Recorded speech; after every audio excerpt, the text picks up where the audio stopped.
Elevator চ্যানেলে আমি তোমাদেরকে ওয়েলকাম জানাচ্ছি।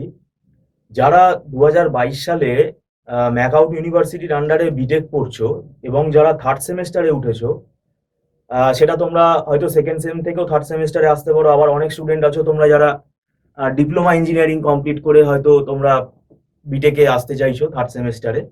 সেটা যাই হোক, সেটা তোমরা ডিপ্লোমা স্টুডেন্টরাও হতে পারো।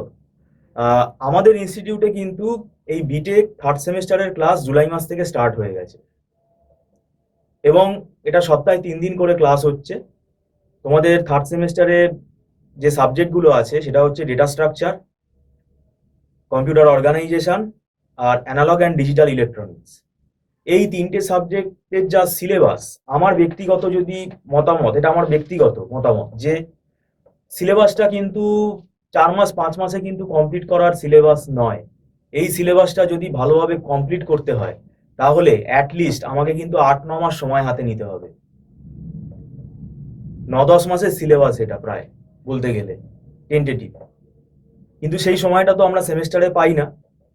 তো এখন ব্যাপারটা হচ্ছে, যারা তোমরা মনে করো বিটেকের টিউশন খুঁজছো, বিটেকের টিউশন ধরো তোমরা খুঁজছো, যারা সেলফ স্টাডি করছো সেটা ঠিক আছে, সেটা দ্যাট ইজ গুড কোয়ালিটি, কিন্তু তার বাইরেও যেন সবার মেরিট তো সমান হয় না, এটা আমাকে মেনে নিতে হবে। এবার তোমাদের যাদের মানে বুঝতে অসুবিধা হচ্ছে, সেক্ষেত্রে আমি বলবো তোমরা কোনো না কোনো টিচারের কিন্তু একটা হেল্প নাও। তাহলে কি হবে, তাহলে তোমাদের সিলেবাসটা তাড়াতাড়ি এগোবে এবং পরীক্ষার আগে যে একটা তোমরা যে প্রেশারের মধ্যে থাকো সেই মানে টেনশনটা হবে না। কেননা এই সাবজেক্টগুলো যে 3টে আমি বললাম, এগুলো কিন্তু কনসেপচুয়াল সাবজেক্ট। তুমি যদি একটা চ্যাপ্টার, তুমি যদি এখন শর্টেস্ট পাথ অ্যালগরিদম ডেটা স্ট্রাকচারের পরীক্ষার 1 সপ্তাহ আগে যদি নিয়ে বসো, সেটা কিন্তু কোপ আপ করা খুব ডিফিকাল্ট হয়ে যাবে। সেটা বুঝে সেটাকে তুমি যে অ্যাবজর্ব করতে পারবে ওই টাইমের মধ্যে, তারপর তুমি অ্যালগরিদমটা যে ওই শর্ট টাইমের মধ্যে মনে রেখে পরীক্ষায় লিখতে পারবে, তো এটা কিন্তু অসুবিধাজনক ব্যাপার হয়ে যাবে। কেননা ডেটা স্ট্রাকচারের যা সিলেবাস আছে, লিনিয়ার ডেটা স্ট্রাকচার আছে, লিঙ্ক লিস্ট, স্ট্যাক, কিউ, তারপরে তোমার এদিকে binary tree, AVL tree, graph, sorting, আরো অনেক রকম টাইম কমপ্লেক্সিটির ওপর ম্যাথামেটিক্যাল প্রবলেম আসে। তো এর পাশাপাশি ডিজিটাল ইলেকট্রনিক্স একটা খুব বড় পার্ট। ডিজিটাল ইলেকট্রনিক্সটাই তোমাদের বেশি আছে, বেশিরভাগ সিলেবাসটা ডিজিটাল ইলেকট্রনিক্সের ওপরেই আছে। আর কম্পিউটার অর্গানাইজেশনটা তো তোমার পুরোপুরি আর্কিটেকচার।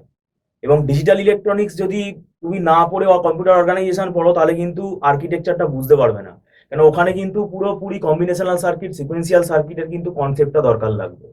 তো আমি এই কারণেই বলছি যে এগুলো, অনেকে হয়তো বলবে যে আমি ভয় দেখাচ্ছি, ব্যাপারটা না, আমি তোমাদের সিলেবাসে যা আছে আমি সেটাই বলতে চাইছি। তো আমি যেটা বলতে চাইছি, আমাদের জুলাই মাস থেকে ক্লাস স্টার্ট হয়ে গেছে। যদি তোমরা মনে করো যে না ঠিক আছে স্যার, আমরা টিউশন নিতে ইচ্ছুক, তাহলে যেহেতু আমাদের অনলাইনে ক্লাস হয়, সেক্ষেত্রে তোমরা যদি একটু দূরে থাকো, ডিস্ট্রিক্টের স্টুডেন্ট যদি হও, তাহলে তোমরা এই ফেসিলিটিটা নিতে পারো। তোমাদের অনলাইনেই তোমরা এখানে ক্লাস করতে পারবে। আমাদের পুরোপুরি ইন্টারঅ্যাক্টিভ মোডে ক্লাস হয়, পুরো স্ক্রিন শেয়ার করে ক্লাস হয়, প্র্যাকটিক্যাল গুলো তোমরা স্ক্রিনে সব দেখতে পাবে। এবং আমরা যে নোটস গুলো, আমার হ্যান্ড রিটেন নোটস আছে, এছাড়া কিছু ডকুমেন্ট নোটস আছে যেগুলো ওয়ার্ড ফাইলে আছে, সেগুলো আমরা সব কি করি, হোয়াটসঅ্যাপে শেয়ার করে দিই এবং তোমরা সেগুলো প্রিন্ট আউট করে নিতে পারবে। এমনকি হ্যান্ড রিটেন নোটগুলো তোমরা প্রিন্ট আউট করে নিতে পারবে। তো এটা আমি তোমাদের বলে রাখলাম। যদি তোমরা জয়েন করতে চাও, আমি বলবো আর বেশি দেরি করো না। কারণ এখন যদি তুমি পুজোর পরে আসো, এখন যদি তুমি সেপ্টেম্বর মাসে আসো, তাহলে তো সেটা অ্যাডজাস্ট করা মুশকিল হয়ে যাবে।